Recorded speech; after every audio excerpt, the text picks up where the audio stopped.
কখনো ভেবেছ সবসময় চুপ থাকা মানুষগুলোকে আমরা সাধারণত দুর্বল মনে করি। তাদের নিয়ে হাসাহাসি করা হয়, বলা হয় তারা কিছুই করতে পারবে না। কিন্তু সত্য হলো নীরবতার মধ্যেই লুকিয়ে থাকে এক বিশাল শক্তি। চুপ থাকা মানে ভয় পাওয়া নয়, চুপ থাকা মানে হলো ধৈর্য ধরা, মনোযোগী থাকা আর সঠিক মুহূর্তের জন্য অপেক্ষা করা। যে মানুষ কম কথা বলে সে বেশি শোনে, বেশি শেখে এবং সঠিক সময় নিজের কাজ দিয়ে প্রমাণ করে। আজ আমি তোমাকে শোনাবো এক সাধারণ ছেলের গল্প, যে নীরব থেকে ধৈর্য ধরে একদিন সবার অনুপ্রেরণা হয়ে উঠেছিল। তার নাম নীরব। নীরব জন্মেছিল একটি ছোট্ট গ্রামে। ছোটবেলা থেকেই সে চুপচাপ স্বভাবের ছিল। বন্ধুরা খেলাধুলো করলেও সে একা বই পড়ত বা গাছের নিচে বসে আঁকিবুকি করত। পাড়ার লোকজন বলতো এই ছেলে কিছুই করতে পারবে না, কিন্তু নীরবের মা সবসময় বলতেন, যে ছেলে বেশি শোনে একদিন সেই সবচেয়ে বেশি শিখবে। স্কুলে নীরবকে প্রায়ই নিয়ে মজা করা হতো। অনেকে তাকে ডাকত বাকরুদ্ধ বা চুপচাপ ভূত। ক্লাসে প্রশ্ন করলে উত্তর জানলেও সে কথা বলতো না, কিন্তু বাড়ি ফিরে প্রতিদিন নিয়ম করে পড়াশোনা করত। সে মনে মনে জানত শব্দ নয়, কাজ দিয়েই মানুষকে উত্তর দিতে হয়। কলেজে উঠেও তার স্বভাব একই রকম রইল। বন্ধুরা আড্ডা, রাজনীতি আর বিনোদনের সময় কাটালেও নীরব মন দিল পড়াশোনায়। রাত জেগে বই পড়ত, নোট বানাতো আর ভবিষ্যৎকে আঁকড়ে ধরত। সে বিশ্বাস করত চুপ থাকা মানে দুর্বলতা নয়, বরং শক্তি সঞ্চয় করা। বিশ্ববিদ্যালয়ের ভর্তি পরীক্ষার দিন এলো। অনেকে ভেবেছিল নীরব কিছুই করতে পারবে না, কিন্তু ফলাফল বের হলে দেখা গেল সে মেধা তালিকার শীর্ষে। প্রথমবার গ্রামের মানুষ বুঝল এই চুপচাপ ছেলেটাই সবার থেকে আলাদা।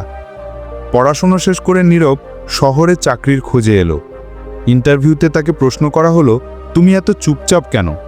সে হাসি মুখে বলল, আমি কম কথা বলি কিন্তু কাজ বেশি করি। তার আত্মবিশ্বাসে বোর্ড মুগ্ধ হলো এবং সে চাকরি পেল। চাকরিতে যোগ দেওয়ার পর নীরব তার স্বভাব অনুযায়ী শুধু নিজের কাজেই মন দিল। অন্যরা রাজনীতি করল, বসের কাছে ভালো নাম কামানোর চেষ্টা করল, কিন্তু নীরব কোনো তর্কে জড়ালো না, কারো পেছনে খারাপ বলল না। শুরুতে তাকে কেউ গুরুত্ব দেয়নি, কিন্তু সময়ের সাথে সবাই বুঝল আসল ভরসা আসলে নীরবই। একদিন অফিসে বড় একটি প্রজেক্ট এলো, যা নিতে সবাই ভয় পাচ্ছিল। বস নীরবকে ডাকলেন এবং জিজ্ঞাসা করলেন, তুমি কি এটা করতে পারবে? নীরব শান্তভাবে সম্মতি দিল। দিনরাত কঠোর পরিশ্রম করে সে কাজটা এমনভাবে শেষ করল যে পুরো কোম্পানি মুগ্ধ হয়ে গেল। প্রজেক্ট সফল হলো আর নীরব পেল পদোন্নতি। এরপর একদিন সহকর্মীরা তাকে জিজ্ঞাসা করল, চুপ থাকার মধ্যে আসলেই কি শক্তি আছে? নীরব বলল, চুপ থাকা মানে হলো বেশি শোনা, ভেবে কথা বলা, অযথা সময় নষ্ট না করা এবং ঝগড়া এড়িয়ে চলা। সবচেয়ে বড় কথা, চুপ থাকা মানে হলো কাজ দিয়ে প্রমাণ করা। কয়েক বছর পর নীরব শুধু একজন ম্যানেজারই হলো না, বরং নিজের ব্যবসা শুরু করল। যে ছেলে একসময় সবার কাছে হাসির খোরাক ছিল, সেই হয়ে গেল সফলতা আর অনুপ্রেরণার প্রতীক। একদিন এক তরুণ তাকে প্রশ্ন করল, স্যার, আপনার সফলতার রহস্যটা কি? নীরব মৃদু হেসে বলল, আমার সবচেয়ে বড় শক্তি হলো চুপ থাকার ক্ষমতা। আমি কখনো অযথা সময় নষ্ট করিনি। কম কথা বলেছি, কিন্তু বেশি শিখেছি এবং বেশি কাজ করেছি। জেনে রাখো, যে মানুষ নিজের নীরবতাকে শক্তিতে পরিণত করতে পারে, একদিন সেই মানুষই পৃথিবী জয় করে।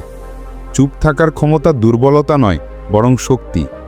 নীরব প্রমাণ করে দিয়েছে, শব্দ নয়, কাজই মানুষকে বড় করে তোলে, আর সেই কাজই একদিন নীরবকে বানিয়েছে সফলতার প্রতীক। বন্ধুরা, আজকের গল্প এখানেই শেষ। যদি নীরবের এই গল্প তোমার ভালো লেগে থাকে, তাহলে অবশ্যই একটা লাইক দিও। তোমার মতামত জানাতে কমেন্ট করো। আরও এ ধরনের অনুপ্রেরণামূলক গল্প পেতে চাইলে আমাদের চ্যানেলটা সাবস্ক্রাইব করে পাশে থাকো।